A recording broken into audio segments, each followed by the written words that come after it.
Marie habite à Wittisheim. Après une carrière dans la fonction publique où elle exerçait des tâches administratives, elle a décidé de devenir écrivain public, un métier peu banal et mal connu. Alors il n'y a pas de définition en tant que telle de l'écrivain public. C'est quelqu'un qui écrit pour autrui. Ça c'est la définition de base.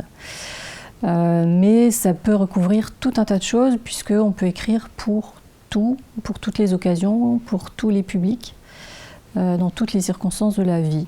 Alors, pour des particuliers, par exemple, ça sera des courriers, ça sera des récits de vie, ça sera une lettre de motivation, un CV.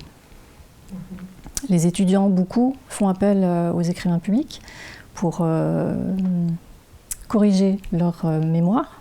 Les professionnels peuvent faire appel aussi aux écrivains publics pour raconter l'histoire de la société, par exemple. Aux associations aussi, pour la rédaction de statuts, par exemple.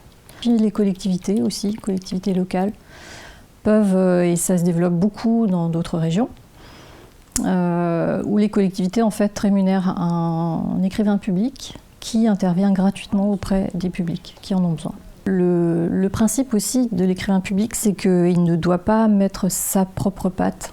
Il doit d'abord écouter beaucoup la personne qui a besoin de lui pour comprendre d'abord ce qu'il a besoin qu'on écrive pour lui, mais aussi d'utiliser la personnalité du client pour retranscrire comme si c'était le client qui avait écrit. Et c'est bien pour cela que Marie a choisi ce métier. J'ai eu une période de réflexion là récemment qui m'a amenée à m'interroger sur la deuxième partie de ma vie professionnelle, on va dire.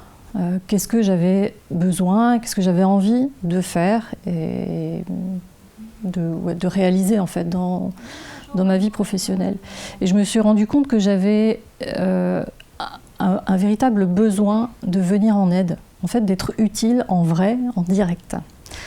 Ce qui n'était plus forcément le cas dans mes fonctions précédentes. Je me suis dit, voilà, il faut que je me recentre, il faut que je détermine ce qui est vraiment nécessaire pour moi. Et la grande nécessité, ça a été de me dire, j'ai besoin d'être utile aux gens, mais en direct, quoi. Au-delà de la rédaction, Marie a un rôle aussi de coach pour les personnes qui ont besoin d'écrire comme les étudiants. Elle propose des méthodologies, elle guide dans la rédaction et bien sûr, elle conseille. Elle est également passionnée de généalogie et de l'histoire des familles dans un contexte historique. À l'avenir, elle aimerait développer son activité en donnant des cours d'écriture par exemple et aussi en écrivant un livre historique sous forme de roman.